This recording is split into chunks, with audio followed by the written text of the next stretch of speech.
चलिए, जो चैप्टर है प्रहलाद अग्रवाल का, इस पाठ का नाम है तीसरी कसम के शिल्पकार शैलेंद्र। प्रहलाद अग्रवाल ये लेखक है। अच्छा, इनकी फोटो अगर आप देखिए तो इनके फोटो को देखने से लगता है कि जैसे इनकी रुचि साहित्य में रही होगी। साहित्यकार जैसे इनकी फोटो है कि नहीं, ये बताइए बेटा। आवाज आ रही कि नहीं? Yes sir. तो बोल क्यों नहीं रहे हैं? तो बोलने में शर्म आ रही है क्या? बताइए। प्रहलाद अग्रवाल, इनकी फोटो आप लोग अगर देखिए तो आपको लगता है कि जैसे कोई साहित्यकार रहे होंगे या कोई दार्शनिक रहे होंगे। अगर इनके फोटो अगर आप देखें केवल तो ठीक। इनके जीवन परिचय पे आते हैं तो जन्म इनका कहाँ दिखा रहा है? मध्य प्रदेश के जबलपुर। जबलपुर कहाँ है? जबलपुर कहाँ पड़ता है? मध्य प्रदेश में। उसके अलावा लिखते हैं कि बचपन से ही इन्हें हिंदी फिल्म के अभिनेताओं के बारे में या हिंदी फिल्म के जो अन्य जाने मानी हस्तियां होती थी उनके जीवन परिचयों को याद रखने में, उनके जीवन परिचयों पर चर्चा करने का इनको शुरू से ही शौक रहा है। ठीक है।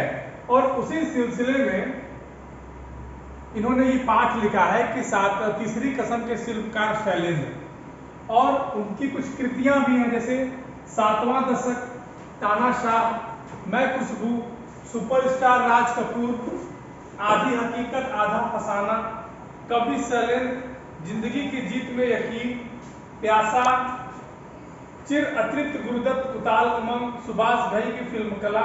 सुभाष घई का नाम आप लोग सुने हैं कि नहीं?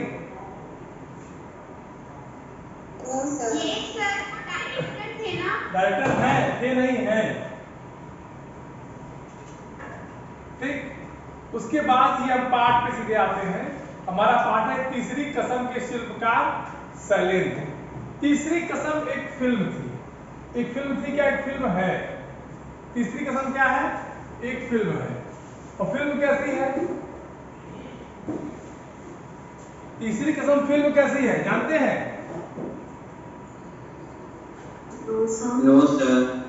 पिक्चर नहीं देखिए, आज देखिएगा तीसरी कसम। तीसरी कसम एक रचना थी उनकी, फणीश्वर नाथ रेणु की। फणीश्वर नाथ रेणु हिंदी साहित्य के एक मूर्धन्य लेखक थे और उनकी रचना थी तीसरी कसम उर्फ मारे गए गुलफाम। उसी चीज को लेकर के जो अच्छा एक चीज और देख लो, हमारी जो फिल्म इंडस्ट्रीज है, जो पिक्चर हम लोग देखते हैं, ये कहीं न कहीं किसी पटकथा इसकी किसी न किसी साहित्य से ली गई होती है। आप पद्मावत देख लीजिए।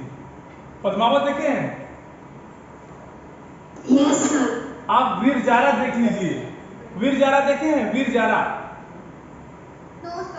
वीर जारा एक पिक्चर थी, वो भी एक उपन्यास पेशा। वीर जारा एक पिक्चर थी शाहरुख खान की, 2002 या 3 के आसपास आई थी, या उसके पहले पता कर लीजिएगा आप लोग। तो वो भी एक उपन्यास पे ही लिखी गई थी। उस उपन्यास का नाम था पेशावर एक्सप्रेस। उस पे जो पिक्चर बनी है, उस पे जो फिल्म बनी है, फिल्माई गई है, वो वीर जारा के नाम से फिल्माई गई है।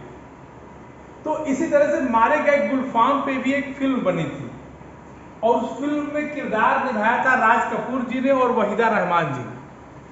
वहीदा रहमान और राज कपूर, ठीक है, ये दोनों जिस समय ये फिल्म बनी है उस समय के जाने माने सुपरस्टार हुआ करते थे। जैसे आज के समय में अगर आप जाने माने सुपरस्टार की बात करें तो जैसे आपका नाम आ जाएगा, ये कौन है सब जाने माने स्टार बताइए जिनकी फिल्म ज्यादा आती हो?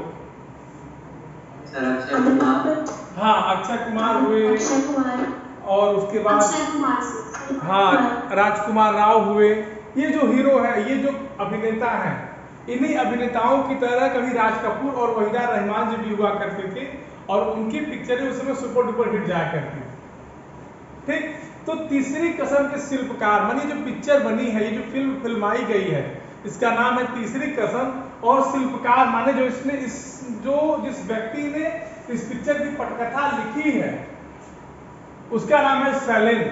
तो क्या है उसका, कैसे लिखी गई है, क्यों ये मूवी इतनी फेमस हुई, उसके बारे में यहाँ हमको लेखक बताने का प्रयास करते हैं। लेखक का नाम है प्रहलाद अग्रवाल।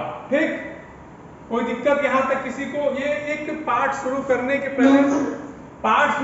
पहले मैंने आपको एक भूमिका बता दी कि इस पाठ में है क्या। ठीक, अरे पिक्चर आप भी देखते हैं, पिक्चर हम भी देखते हैं, ऐसी तो बात है नहीं कि आप पिक्चर नहीं देखते। बोलिए। देखते हैं सर। देखते हैं ना, हमको लगता है दिन भर आप लोग पिक्चर देखते होंगे। यहाँ पे ऐसे कर रहे हैं। क्यों? पिक्चर है कि नहीं? संडे को आप भी सर बहुत कम देखते हैं। अच्छा, संडे को एक पिक्चर अभी आप डेली देखते हैं ना? यस सर, मैं देखता हूँ। हाँ, तो कौन सी पिक्चर देखे थे लास्ट संडे? सर लोकी देख रहा था मैं। हैं? लोकी सर। लोकी?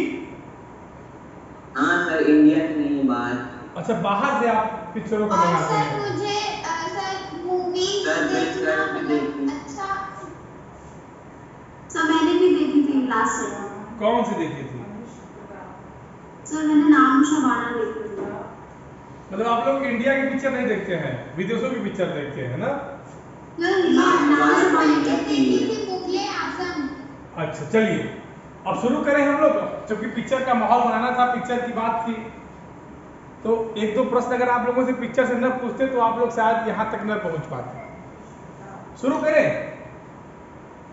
यस कैसे कि संगम की अद्भुत सफलता ने राज कपूर में गहन आत्मविश्वास भर दिया और उसने एक साथ 4 फिल्मों के निर्माण की घोषणा की।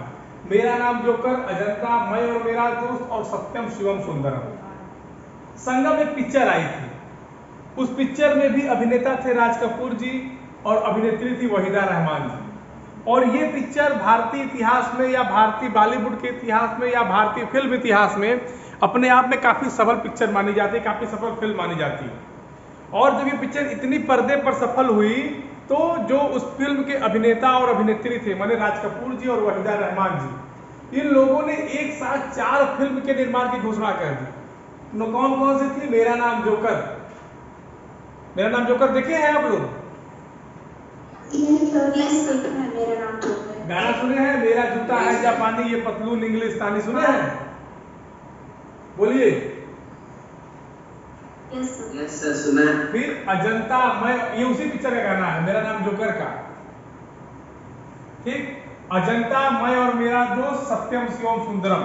मतलब संगम पिक्चर जब उनकी हिट हो गई, जो संगम फिल्म थी, जब वो उनकी सुपर डुपर हिट निकलने लगी तो प्रसिद्धि पा गई, तो जो अभिनेता और अभिनेत्री थी उन्होंने एक साथ 4 पिक्चरों के निर्माण की घोषणा की और उसमें था पहला मेरा नाम जोकर, मैं और मेरा दोस्त, सत्यम शिवम सुंदरम और अजंता। कहते हैं कि पर जब 1965 में राज कपूर ने मेरा नाम जोकर के निर्माण का आरंभ किया, तब संभवतः उसने भी यह कल्पना नहीं की होगी कि इस फिल्म का एक ही भाग बनाने में 6 वर्षों का समय लग जाएगा। देखिए, यहाँ फिल्मों की सफलता के बाद उन्होंने यह घोषणा तो कर दी कि अब मैं एक साथ 4 फिल्म बनाऊंगा, लेकिन जब मेरा नाम जोकर बनाने लगे 1965 में, तब उन्हें इस बात का एहसास नहीं था कि ये फिल्म काफी लंबी खींचेगी, इसको रिलीज होने में, इसको प्रस्तुति होने में कम से कम 6 साल का लंबा समय लग जाएगा, क्योंकि ये फिल्म बनते बनते लगभग 6 साल एक पार्ट बना इसका। यहां तक किसी को कोई दिक्कत? कहते हैं कि इन 6 वर्षों के अंतराल में राज कपूर द्वारा अभिनीत कई फिल्में प्रदर्शित हुई, जिनमें सन 1966 में प्रदर्शित कवि शैलेंद्र की तीसरी कसम भी शामिल है। यह वह फिल्म है जिसमें राज कपूर ने अपने जीवन की सर्वोत्कृष्ट भूमिका अदा की। यही नहीं, तीसरी कसम वह फिल्म है जिसने हिंदी साहित्य की एक अत्यंत मार्मिक कृति को सेल्यूलाइड पर पूरी सार्थकता से उतारा। तीसरी कसम फिल्म नहीं, सेल्यूलाइड पर लिखी कविता। अब देखिए, मेरा नाम जोकर की घोषणा तो हो गई, राज कपूर जी ने तो कर दी कि मैं राज बनाऊंगा इसको।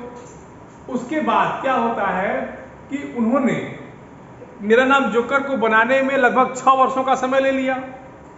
अब 6 वर्षों के समय के दौरान अन्य कई पिक्चर वो बना डाले, लेकिन मेरा नाम जोकर बना नहीं।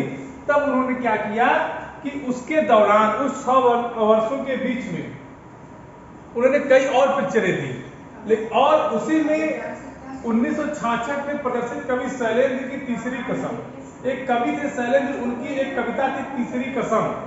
तीसरी कसम उर्फ मारे गए गुलफाम फरीदनाथ रेणु की रचना है और उसी कविता के रूप में वो पिक्चर जो थी तीसरी कसम बनी थी। कहते हैं कि यह वह फिल्म है जिसमें राज कपूर जी ने अपने जीवन की सर्वोत्कृष्ट भूमिका अदा की। मतलब उस पिक्चर को निर्माण करने में, उस पिक्चर को बनाने में या उस पिक्चर में जो उनका रोल था, अभिनय था, वो सर्वश्रेष्ठ था, सर्वोत्कृष्ट था, सबसे उत्कृष्ट था। कहते हैं कि यह वह फिल्म है जिसे हिंदी साहित्य की एक अत्यंत मार्मिक कृति को, देखिए आ गई बात ना, कि तीसरी कसम वह फिल्म है जिसने हिंदी साहित्य की एक अत्यंत मार्मिक कृति, हिंदी साहित्य की एक रचना है तीसरी कृति को, उसको पिक्चर के रूप में या फिल्म के रूप में फिल्मांकन करने में सेल्यूलाइड बने, जो पर्दे की रील होती है, पर्दे पर उतारने में पूरी सार्थकता के साथ उतारी गई। मतलब कि जैसे कविता के रूप में अगर कोई, जैसे मान लो इस समय जो ट्रेंड चल रहा हो, अब इस ट्रेंड से बाहर कोई, जैसे इस समय मोबाइल का सीजन चल रहा हो और इस समय अगर हम चिट्ठी पत्रियों की बात करें तो शायद ये चीजें उतनी सफल नहीं होंगी। तो उसी समय वहीदा रहमान और राज कपूर जी मेरा नाम जोकर के समय जो फिल्म के फिल्मांकन की प्रक्रिया होती थी वो कथानक कुछ अलग होता था और तीसरी कसम का कथानक कुछ अलग था।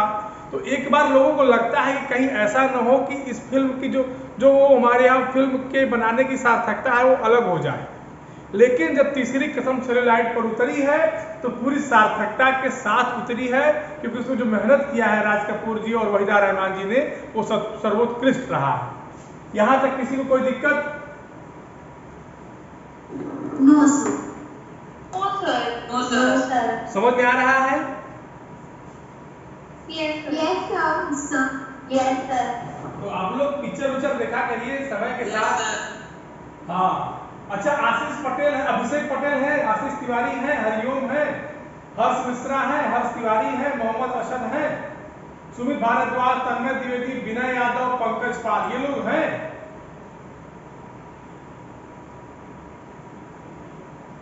इनमें से सर कुछ है और कुछ नहीं है। कौन है उसका नाम तो बोलो, कौन है? तुम्हें कहता है कि हमको तो आवाज ही नहीं आ रही है। बहुत सही बोला, किसने बोला है? यहाँ बात करने से लोग बैठे हो।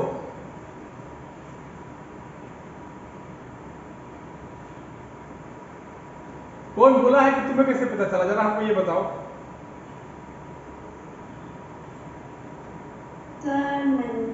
हाँ? क्यों बेटा आप बोल रहे हो बीच में? मैं जिसका नाम पुकार, जिसका मैं नाम पुकार रहा हूं वो बोलेगा।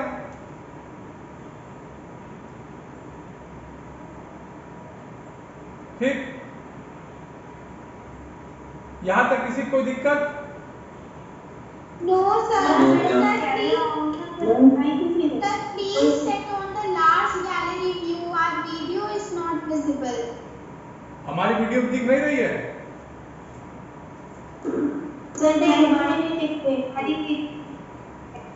चलो सारे बच्चों को नहीं दिख रहा है। चले, कोई दिक्कत नहीं। कहते तीसरी कसम शैलेंद्र के जीवन की पहली और अंतिम फिल्म है। तीसरी कसम को राष्ट्रपति स्वर्ण पदक मिला, बंगाल फिल्म जर्नलिस्ट एसोसिएशन द्वारा सर्वश्रेष्ठ फिल्म और कई अन्य पुरस्कारों द्वारा सम्मानित किया गया। तीसरी कसम जो ये फिल्म थी भारतीय सिनेमा के इतिहास की, वो और उस कवि के उस फिल्म के जो कथाकार थे, जो फिल्म के निर्माता थे शैलेंद्र, उनके जीवन की पहली और अंतिम, मतलब इसका साफ साफ मतलब है कि उन्होंने केवल एक ही फिल्मांकन किया। उसका नाम क्या था? तीसरी कसम। तीसरी कसम। और तीसरी कसम फिल्म को राष्ट्रपति से स्वर्ण पदक मिला, बंगाल फिल्म जर्नलिस्ट एसोसिएशन द्वारा सर्वश्रेष्ठ फिल्म का पुरस्कार मिला और कई अन्य पुरस्कारों से सम्मानित किया गया। मतलब तीसरी कसम जो एक फिल्म थी वो जितना पुरस्कार पा सकती थी, उसके हिस्से में जितने पुरस्कार आ सकते थे, लगभग हर सभी प्रकार के पुरस्कारों को उसने पाया। यहां तक किसी को कोई दिक्कत हो तो बताइए। किसी को कोई दिक्कत नहीं? अच्छा ठीक, वेरी गुड। अच्छा। नो सर, कोई नहीं। आगे बढ़े। Yes sir. प्रिया तिवारी, आप सफर कर रहे हैं क्या कहीं? Yes sir. प्रिया तिवारी बेटा, आप सफर कर रही हो क्या कहीं? Yes. अच्छा। कहते हैं कि मास्को फिल्म फेस्टिवल में भी यह फिल्म पुरस्कृत हुई। इसकी कलात्मकता की लंबी चौड़ी तारीफें हुई। इसमें शैलेंद्र की संवेदनशीलता पूरी शिद्दत के साथ मौजूद है। उन्होंने ऐसी फिल्म बनाई थी जिससे सच्चा कवि हृदय ही बना सकता था। देखिए, एक हमारे यहाँ साहित्य में कहावत है। देखिए, ये फिल्म यहाँ पे समझ लीजिए कि ये फिल्म जो है मास्को फिल्म पुरस्कार में भी सम्मानित हुई थी। और इसकी कलात्मकता माने जिसमें इसने इसका जो अभिनेता था उसके कला की भी बहुत तारीफ हुई। इसमें शैलेंद्र की संवेदनशीलता पूरी शिद्दत के साथ मौजूद है। जो इस फिल्म के निर्माता थे शैलेंद्र जी, उन्होंने अपनी पूरी भावना इस फिल्म में डाल दी थी। ठीक, ऐसी फिल्म बनाई जिसमें सच्चा कवि हृदय ही बना सकता था। देखिए, कभी कभी होता क्या है कि मान लो कोई कविता है और वो कविता आप पढ़ते पढ़ते रो दिए। कभी कभी होता है ना, कोई ऐसी पिक्चर होती है जिसको देखते देखते मनुष्य रोने लगता है। आप लोग महसूस किए होंगे इस बात को, अगर इंसान होंगे तो बोलिए। Yes sir. तो देखो बेटा, देखकर इमोशनल हो जाते हैं। हाँ, तो देखो ऐसी बात नहीं कि आप केवल इमोशनल हो जाते हैं। इसका मतलब कि जिसने भी फिल्म लिखा था वो भी कहीं ना कहीं रोया होगा, तब जाके आप रो रहे हैं। मेघदूतम एक संस्कृत में महाकाव्य है। उसमें यक्ष रहता है और बादलों के जरिए अपना संदेश अपनी यक्षिणी को भेजता है। तो एक कवि थे नागार्जुन, और वो बहुत मार्मिक महाकाव्य है। एक प्रेमिका का एक प्रेमी से मिलन का एक मार्मिक महाकाव्य है। तो उसमें कवि है नागार्जुन। नागार्जुन ने कालिदास से प्रश्न पूछा है उसी मेघदूत को लेकर कि अमल धवल गिर के शिखरों पर प्रियवर कब तुम कब सोए थे, और रोया यक्ष कि तुम रोए थे, कालिदास सच सच बतलाना। मतलब आपने जो घटना लिखी है, क्या यक्ष रोया था कि तुम रोए थे? मतलब जो घटना आप लिख रहे हैं, क्या उस घटना के वास्तविक नायक आप हैं? तो कह रहे हैं कि जिसे सच्चा कवि हृदय है, मतलब जिसने उस चीज को महसूस किया, जिसने उस चीज को जिया। शैलेंद्र ने उस चीज को जिया। जो तीसरी कसम फिल्म उन्होंने बनाई, उस तीसरी कसम में राज कपूर का जो रोल था, उस रोल को वास्तविक रूप में अगर किसी ने जिया तो शैलेंद्र ने जिया। ठीक, यहां तक बात समझ आई? किसी को कोई दिक्कत? No sir. किसी को? हाँ, जिसको दिक्कत हो बताएं। नो सर, दिक्कत है। तो देखिए, कोई भी कविता हो, एक बात जान लीजिए, साहित्य की एक विशेषता है कि आप जो भी चीज लिख रहे हैं, इसका मतलब कहीं ना कहीं आप उस चीज से गुजरे हैं। ये मन की उपज होती है। चाहे आप गद्य लिखें, चाहे पद्य लिखें, ये मन की उपज होती है। आप कोई गाना क्यों गाते हैं? आप जब खुश होते हैं तो गाना गाते हैं, दुखी होते हैं तो दुख के लिए अलग गाना बना है। बोलिए। Yes, sir. तो साहित्य जो है वो मन की मौज होती है, उपज होती है। आप वातावरण के हिसाब से अपने आप को ढाल लेते हो। ठीक,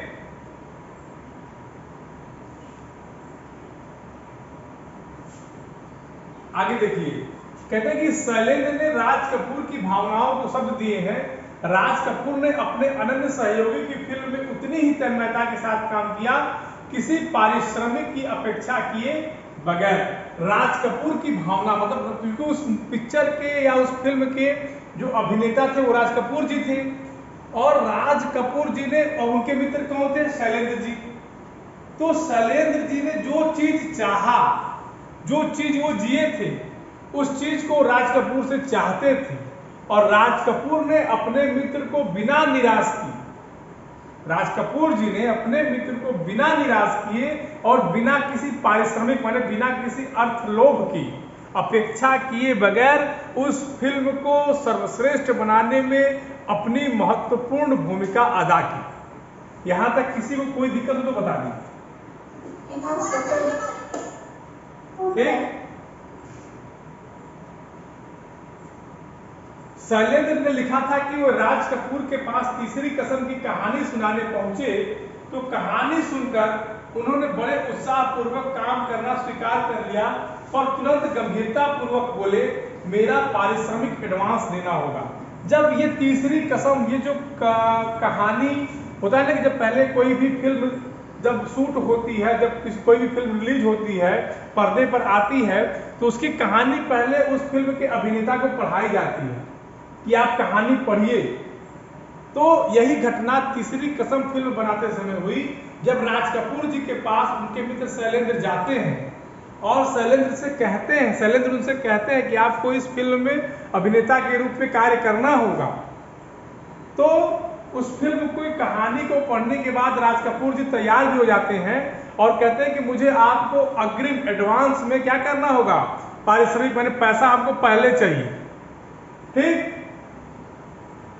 और चूंकि वो काम तो करना तो स्वीकार ही कर लेते हैं, लेकिन तुरंत कहते हैं कि मुझे पैसा पहले चाहिए। शैलेंद्र को ऐसी उम्मीद नहीं थी कि राज कपूर जिंदगी भर की दोस्ती का ये बदला लेंगे।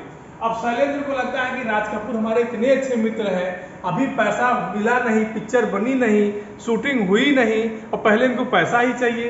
अब इतना बढ़िया उनका मित्र, इतने अच्छे उनके मित्र, और इस तरह की अगर भाषा बोल दे तो एक होता है लोगों को दुख होता है।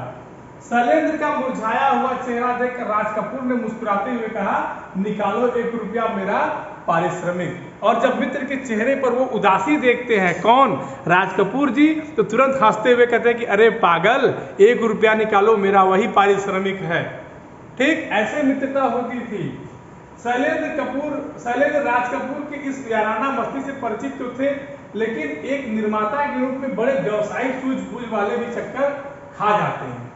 अब जब इस तरह की बात सुने तो वो एकदम प्रसन्न हो गए कि बताइए, इतना मतलब जो व्यक्ति इतना घुल मिल के रहता है, इस तरह की बात कर रहा है और उसकी बात को भी हम नहीं समझ पा रहे हैं, तो फिर क्या मतलब है। ठीक।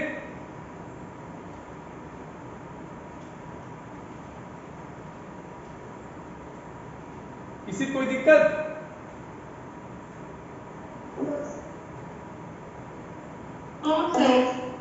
कहते कि शैलेंद्र तो फिल्म निर्माता बनने के लिए सर्वथा अयोग्य थे। राज कपूर ने एक अच्छे और सच्चे मित्र की हैसियत शैलेंद्र की फिल्म की असफलता के खतरों से आगाह भी किया, पर वह तो एक आदर्शवादी भावुक कवि था जिसे अपार संपत्ति और यश तक इतनी कामना नहीं थी जितनी आत्मसंतुष्टि के सुख की अभिलाषा थी।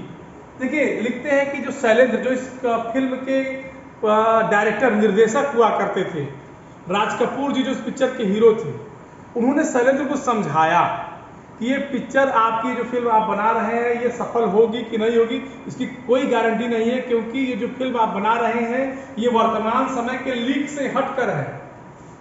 उनको समझा दिया कि इसमें आप ये उम्मीद मत करिएगा कि आपको इसमें लाभ होगा। लेकिन चूंकि शैलेंद्र कभी कभी होता है, कभी कहता है, एक कुमार विश्वास की कविता है ना, बोलिए आप लोग, कुमार विश्वास क्या है, सृजन का बीज हूं मिट्टी में जाया हो नहीं सकता। जो कवि होता है बेटा ना, उसकी कविता कभी जाया नहीं होती, लेखक की लेखनी कभी रुकती नहीं।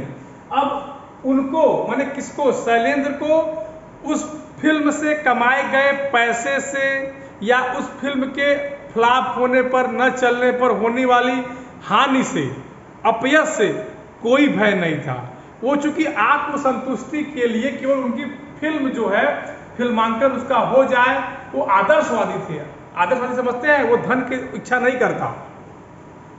बोलिए, न्यायात पथः प्रविचलन्ति पदम न धीरा, संस्कृत में एक श्लोक है, आपको पता है कि न्याय के मार्ग पर चलने वाला कभी व्यक्ति अधीर नहीं होता। बोलिए, चाहे उसके पास लक्ष्मी रहे यानी धन रहे चाहे न रहे, लेकिन वह अपने पथ पर चलने से पीछे नहीं हटता। तो यही बात थी शैलेंद्र के साथ। उन्होंने किसी भी चीज के लिए सब कुछ अपना त्यागना समझा, और किसके लिए, अपने आत्मसंतुष्टि के लिए। उनको पैसा मिले न मिले कोई मतलब नहीं था। यहां तक कोई दिक्कत किसी को? कहते कि तीसरी कसम कितनी ही महान फिल्म क्यों न रही हो, लेकिन यह एक दुखद सत्य है कि इसे प्रदर्शित करने के लिए बमुश्किल वितरक मिले। बमुश्किल मतलब पिक्चर तो शूट हो गई, पर्दे पर आ गई, लेकिन उसको बांटना है ना, पर्दे पर देना है, चलाना है, तो आदमी नहीं मिल रहा था कोई इस पिक्चर को खरीद के पर्दे पर सिनेमा घरों में चलाए। बावजूद इसके कि तीसरी कसम में राजकुमार और वहीदा रहमान जैसे नामजद सितारे थे, शंकर जयकिशन का संगीत था जिनकी लोकप्रियता उन दिनों 7वें आसमान पर थी, और इसके गीत भी फिल्म के प्रदर्शन के पूर्व ही बेहद लोकप्रिय हो चुके थे, लेकिन इस फिल्म को खरीदने वाला कोई नहीं था। देखिए, कहते हैं कि उस फिल्म को खरीदने वाला इसलिए कोई नहीं था जबकि उस समय उस फिल्म में उस समय की नामचीन हस्तियां हुआ करती थी। राज कपूर हुआ करते थे, वहीदा रहमान जी हुआ करती थी, शंकर जयकिशन का संगीत उस समय हुआ करता था, जबकि वो अपने आप में उस शताब्दी में 60वीं मतलब 1960 के आसपास बहुत लोकप्रिय हुआ करते थे। अच्छा, वो फिल्म लोग खरीदते क्यों नहीं थे? जानते हैं उसके पीछे क्या रीजन है? कहते हैं कि इस फिल्म की संवेदना को 2-4 गाने गणित जानने वालों की समझ से परे थी। मतलब वो जो फिल्म बनी थी वो सबकी भावनाओं पर उतर पाए, वह उस समय के साथ बहुत ही प्रतिकूल परिस्थिति थी। समझ रहे हैं? वो फिल्म लोग इसलिए नहीं खरीद रहे थे कि अगर हमने खरीद के पर्दे पर चला दी तो इस फिल्म को समझने वाले कम हैं, और जब समझने वाले कम हैं तो पैसा कौन देगा? सीधी सीधी बात है। यहां तक किसी को कोई दिक्कत?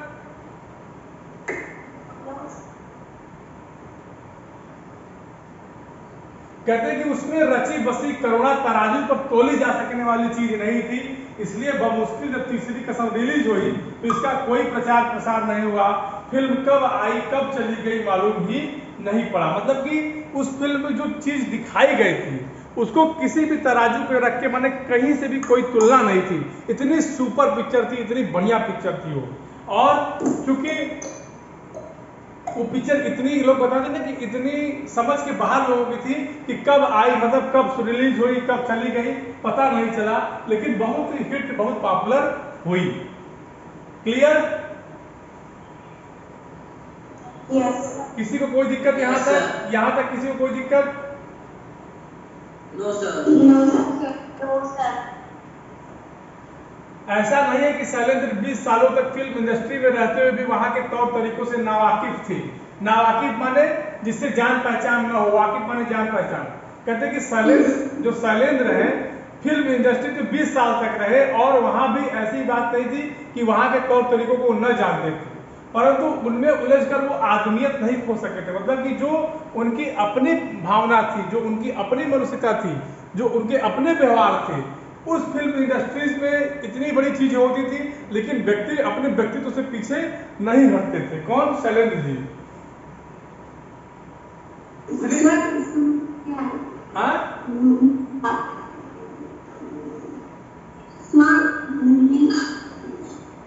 कहते हैं कि श्री 420 का एक लोकप्रिय गीत है, प्यार हुआ इकरार हुआ है, प्यार से फिर क्यों डरता है दिल। इसके अंतरे की एक पंक्ति, रातें दसों दिशाओं से कहेंगी अपनी कहानियां, पर संगीतकार जयकिशन ने आपत्ति की। उनका ख्याल था कि दर्शक 4 दिशा तो समझ सकते हैं, 10 दिशाएं नहीं, लेकिन शैलेंद्र परिवर्तन के लिए तैयार नहीं हुए। देखिए, वो सब कुछ जानते थे कि चीजें जनता के हिसाब से चलनी चाहिए, लेकिन जो उनकी अपनी भावना थी उस भावनाओं को लोगों के बीच में खोना नहीं चाहते थे, दिखाना चाहते थे। इसी का उदाहरण देते हुए लिखते हैं कि श्री 420 में एक पिक्चर आई थी, प्यार हुआ इकरार हुआ। आप लोग सुने हैं गाना? प्यार हुआ इकरार हुआ गाना सुने हैं? Yes, sir. तो कहते हैं कि ये गाना, इस गाने में एक अंतरा था। उस अंतरे की एक लाइन थी, रातें दसों दिशाओं से कहेंगी अपनी कहानियां। तो जो संगीतकार थे, अपने समय के मशहूर संगीतकार शंकर जयकिशन हुए, उन्होंने कहा कि जनता 4 दिशा जानती है, आप 10 दिशा क्यों लिख रहे हैं? तो उन्होंने कहा कि नहीं, 10 दिशा होती है तो होती है, ठीक, और उसमें उन्होंने परिवर्तन नहीं किया। क्लियर हो गई बात? Yes, sir.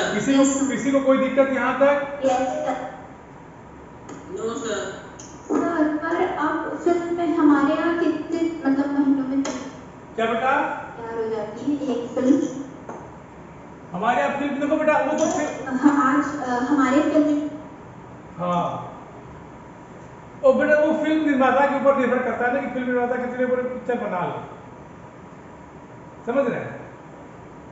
वो चीजें फिल्म निर्माता के ऊपर निर्भर करती है कि कितने समय में वो फिल्म को बना सकता है। क्लियर हो गई बात? यस किसी को कोई दिक्कत? सर अभी भी कुछ फिल्में ऐसी होती हैं जो कि एक एक साल ले लेती है बनने में।